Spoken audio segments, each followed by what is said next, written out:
doit d'abord écouler avant de faire revenir des produits importés. Dans le secteur de la santé, il y a eu des problèmes, vous l'avez vu, les acteurs de la santé étaient en grève, donc ils demandent maintenant le respect du nouveau protocole qui a été signé le 25 avril dernier avec le ministre de la Santé. N'est-ce pas, Présidente? Donc vous avez énormément de difficultés dans ce secteur et vous allez en parler. Dans le secteur de l'éducation, nous soufflons en tant que Djangalekat. Donc nous saluons les avancées significatives notées par la signature récente de notre protocole, d'accord, améliorant le régime indemnitaire des enseignants. Nous allons applaudir là-bas, parce que nous ne sommes pas des nihilistes. Nous n'allons pas continuer à réclamer.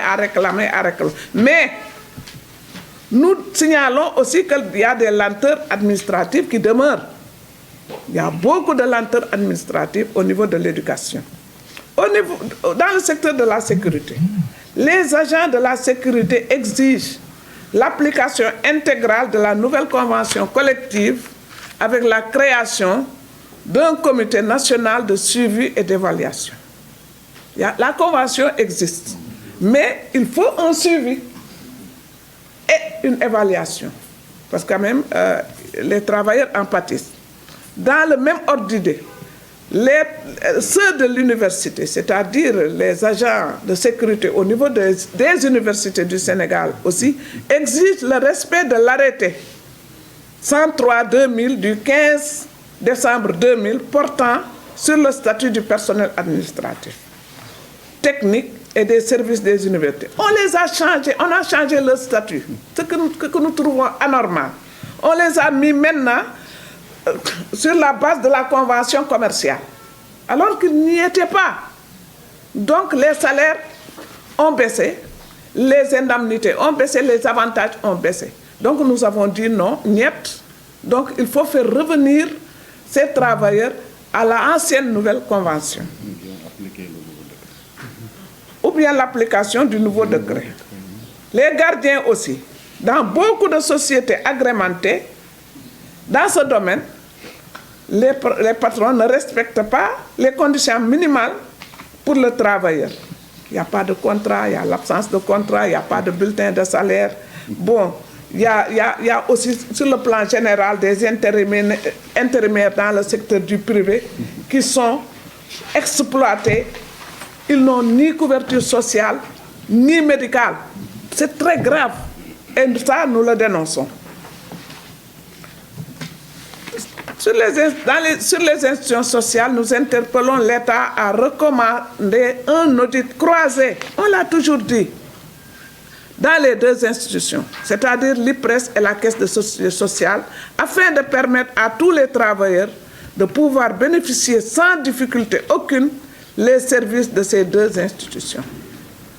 Bon, certes, il y a eu des avancées au niveau de l'IPRES, sur l'augmentation quand même des pensions.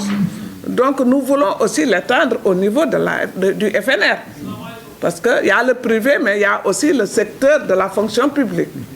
Donc nous demandons quand même l'audit croisé de ces deux institutions. Beaucoup de travailleurs dans les entreprises du secteur privé n'ont pas d'identification au niveau de l'IPRES. Même les travailleurs qui sont des enseignants, nous avons plus de 40 000 enseignants qui n'étaient pas identifiés au niveau de l'IPRES. Ce sont les enseignants, comment on les appelle? Les maîtres contractuels, les professeurs contractuels, ils sont là-bas. Bon, ils ne sont pas identifiés, hein. Nous sommes en train de nous battre pour régler ce problème. Sinon, à la retraite, ils ne toucheront rien. Donc c'est très grave. Donc je disais que même dans le secteur privé, vous voyez, tu viens dans une société qui compte par exemple 2000 travailleurs ou 1000 travailleurs, tu vas à l'IPRES et bon, il ne déclare qu'une centaine ou une centaine de travailleurs ou moins d'une centaine de travailleurs. Et ces travailleurs se retrouvent après la retraite dans la rue. Ils vont tendre la main dans la rue. Donc ça, nous l'avons décrit. Donc au vu, compte tenu de tout ça, de ce tableau très sombre que nous venons de décrire, le cadre unitaire syndical compte mettre sur pied de nouvelles stratégies pour pousser l'État du Sénégal à revoir le traitement global de l'ensemble des travailleurs du Sénégal. À ce titre, le cadre unitaire des centrales syndicales envisage de présenter le 3 mai, au lieu du 1er mai, parce que c'est décalé au 3 mai. Donc, le 3 mai 2022, auprès du chef de l'État, un seul cahier de doléances. Nous l'avons décidé ensemble. Nous allons déposer un cahier de doléances à l'image des autres centrales. Les 4 centrales soi-disant représentatives déposent un seul cahier de doléances. Nous n'avons pas à déposer plusieurs cahiers. Bon, certains veulent déposer eux-mêmes leur cahier, on leur laisse la latitude de déposer. Mais nous avons une dizaine de camarades qui sont là, qui nous ont donné l'engagement de déposer un seul cahier de doléances. Et ce que nous avons fait. Donc, ce cahier de doléances, dans lequel toutes les préoccupations des travailleurs seront prises en compte. Nous l'avons dit, vous nous avez envoyé, tous les cahiers sont là, on va les compiler, on les compile, on met la photo de chaque secrétaire général autour de la page garde.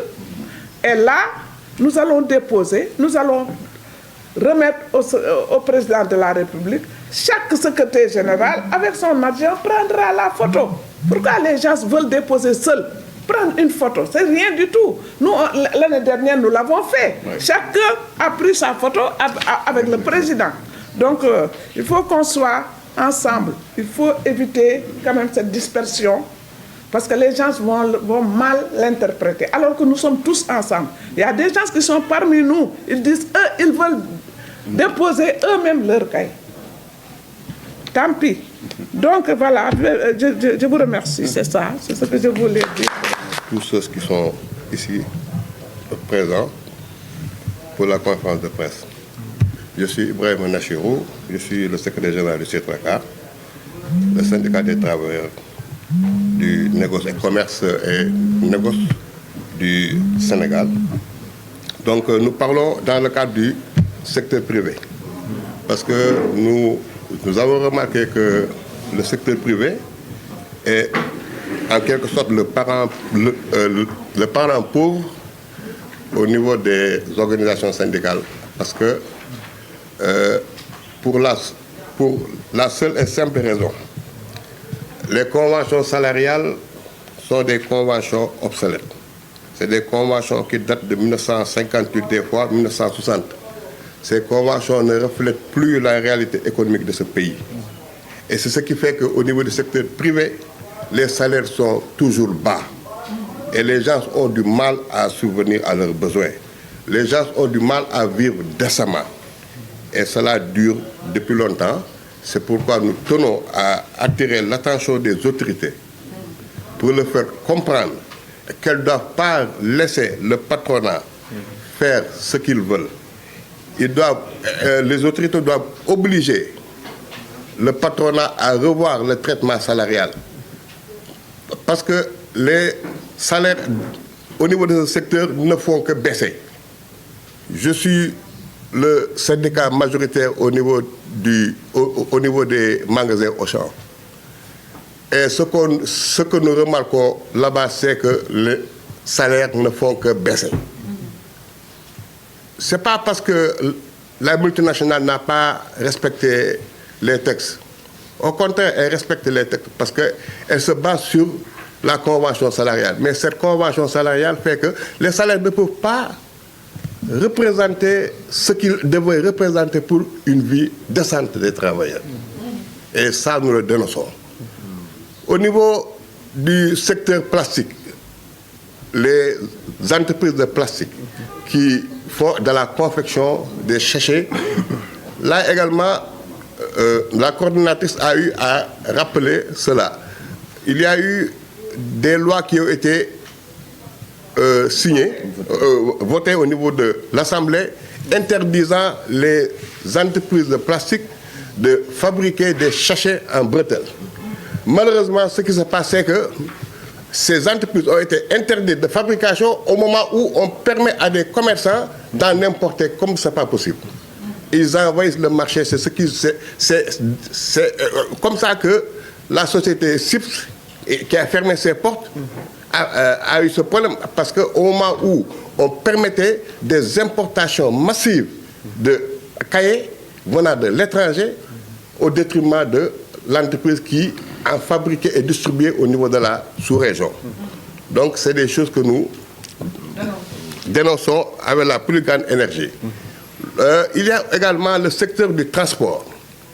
Et à ce niveau aussi, nous remarquons la mauvaise volonté de l'État dans la formalisation du secteur de l'AFTU. C'est un secteur qui est laissé en rade, surtout même avec le programme du BRT et du TER. Les gens de l'AFTU ne se retrouvent pas dans ce programme. Les chauffeurs et les receveurs qui sont là-bas et les contrôleurs, en général, de manière générale, tout le personnel, ne sont pas dans la formalisation. Et nous voulons que cette formalisation se fasse, que ces travailleurs aient au moins, au minimum, un contrat de travail. Parce que c'est ce qu'ils réclament. Donc, par rapport à ça, vraiment, ce sont des revendications que nous trouvons légitimes et que donc le cadre unitaire des centrales syndicales est la plateforme dans laquelle nous nous incursons pour faire en sorte que nos revendications soient prises en compte. De 1953, ce sont nos voyants représentants, nos experts qui étaient là, qui luttaient entre le palais Bourbon, et le palais Matignon et les Champs-Élysées. Ils ont eu gain de cause. Alors, donc, le mandataire, par conséquent, doit avoir un statut comme les avocats. Sinon, un statut particulier qui lui permette d'être un auxiliaire de justice. Parce que nous nous considérons comme des auxiliaires de justice. Parmi nous, il y a des secrétaires généraux qui sont des mandataires syndicaux. Ils défendent bien les intérêts des travailleurs. Et ça, c'est notre sacerdoce. Nous sommes au tribunal pour défendre les intérêts matériels et moraux des travailleurs. C'est ce que nous amène là-bas. Alors, par conséquent, un mandataire qui a été désigné par une centrale, c'est que ce mandataire est habilité quand même à défendre le travailleur. Absolument. N'est-ce pas? Alors, cause pour laquelle nous avons demandé au ministre, tout récemment au ministre de la Justice, de tout faire pour trouver un statut particulier à ces mandataires. Je reviens maintenant sur le problème, parce que le camarade Bahaou l'a dit. Et les mandataires syndicaux traversent d'énormes difficultés au niveau du tribunal. Pourquoi? Parce que il y a certains magistrats qui ont des maris avocats, d'autres aussi ont des femmes avocats. Par conséquent, ils mettent en exergue la primeur, n'est-ce pas, la primauté, n'est-ce pas, bon décès. Or, c'est pas ça. Je me rappelle, j'ai été un tout petit peu long. On a eu un mouvement d'humeur il y a 4 ou 5 ans de ça. Pourquoi? Parce que c'est compte tenu des difficultés qu'on traversait. À l'audience, tous les mandataires sont sortis. Quand la présidente a annoncé l'ouverture de l'audience, les mandataires sont sortis. La salle était vide. Les avocats sont venus nous voir. Ils nous ont demandé pourquoi. On leur a dit, mais c'est pas possible, on ne peut pas marcher comme ça. Il faut qu'il y ait égalité. Parce que tout le monde se repose sur des tests. Et les tests, le code du travail sont les mandataires syndicaux et les législateurs qui l'ont fait. Par conséquent, il faut être juste avec tout le monde. Il doit y avoir une équité totale. Alors, on a observé quand même un bon bout de temps avec ce mouvement d'humeur. Les avocats n'ont pas pu travailler au niveau du tribunal. C'est après que ces mêmes avocats sont venus à notre rescousse. Ils ont porté le combat devant les tribunaux. Ils sont allés voir le premier président pour lui dire que, écoutez, ces mandataires syndicaux ne peuvent pas rester là-bas. Sinon, rien ne va au niveau du tribunal du travail. Ouais. Heureusement, finalement, on a mis ça de l'eau dans leur bissap. Voilà. Et je vais revenir un tout petit peu pour montrer que l'État du Sénégal a ratifié pas mal de conventions. Vous savez, à travers beaucoup de discussions, depuis 1960, il y a la convention numéro 87 sur la liberté syndicale et la protection du droit syndical du 4 novembre 1960 qui a été ratifiée par l'État du Sénégal. Donc, tout le monde est libre de faire, mais ça, le syndicat. Et on doit être protégé. Il y a la convention numéro 98 sur le droit d'organisation et de négociation collective qui a été ratifiée par l'État du Sénégal. Et ça date du 28 juillet 1961. La convention numéro 135 de 1971 concernant les représentants des travailleurs. Et je vais m'arrêter un petit peu sur ce point. Une fois, j'ai eu un problème avec un mandataire. Je suis mandataire, je viens représenter mon mandat. À mes côtés, il y a un mandataire qui vient se présenter pour représenter l'entreprise qui est en face de moi. Le président lui dit, mais vous là, qu'est-ce que vous faites? Deux mandataires. Nous sommes deux, et puis des amis. Des amis. Et j'ai eu à défendre ce mandataire-là devant la présidente du tribunal du travail à l'époque. Je lui dis, mais voilà, qu'est-ce que tu fais là? Il me dit, non, je suis dans ça bon pour l'entreprise. Heureusement, le président lui a dit. Il est mandataire pour le patron. Vous êtes mandataire? Vous êtes avocat ou bien mandataire? Il dit, moi, je suis mandataire. Parce que vous travaillez dans l'entreprise. Où est l'agrément? Ou bien, donnez-moi votre certificat de travail prouvant que vous êtes toujours là-bas. Il n'a pas pu donner ça, bon, c'est 16 ans. Militaire de centrale syndicale. Le CUS veut faire le syndicalisme autrement pour restaurer la dignité des travailleurs. C'est la raison pour laquelle nous attendons quand même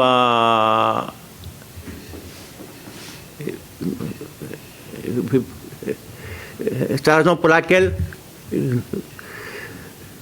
nous attendons vers ce dynamisme pour défendre les travailleurs, notamment les travailleurs domestiques qui sont dans les maisons, qui sont très mal payés, surtout les travailleuses du nettoiement, qui arrivent à peine quand même.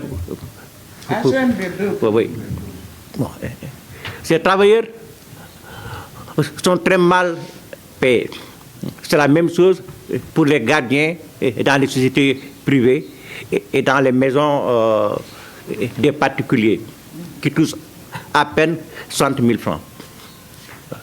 C'est la même chose aussi pour les journaliers dans le secteur du bâtiment et TP. Ces journaliers-là sont exploités, travaillent presque 16 heures de temps quand même pour de maigres salaires.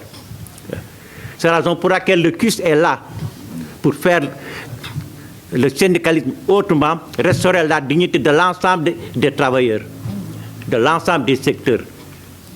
Nous ne pouvons plus laisser les travailleurs martyriser. Nous ne pouvons plus laisser les travailleurs toucher de maigres salaires. Nous ne voulons plus laisser les travailleurs travailler sans bulletin de salaire. Et ça, c'est mauvais pour l'État. C'est la raison pour laquelle nous luttons aussi contre la sous-traitance. Parce que la sous-traitance aussi quand même facilite quand même la précarité du travail. Et c'est ce que nous remarquons partout. Maintenant, ce que nous voulons, avec le CUS, lutter ensemble, avec l'ensemble des travailleurs de tous les secteurs, quand même pour que tout le monde puisse s'y retrouver. C'est la raison pour laquelle nous invitons tous les travailleurs à venir avec nous lutter pour restaurer leur dignité et avoir un salaire décent. Voilà. Je me nomme M. Pape Amakordou Ndiaye. représentant du secrétaire général, M. Mbaïgué, de la CDSA. Je voudrais aborder le problème des contrats précaires. Parce que nous avons constaté que depuis très longtemps, ça commence à avoir pignon sur rue. Au niveau des travailleurs, les contrats sont précaires. Avec la complicité de l'administration, et plus particulièrement au niveau de l'administration qui s'occupe du problème des travailleurs, c'est l'inspection du travail.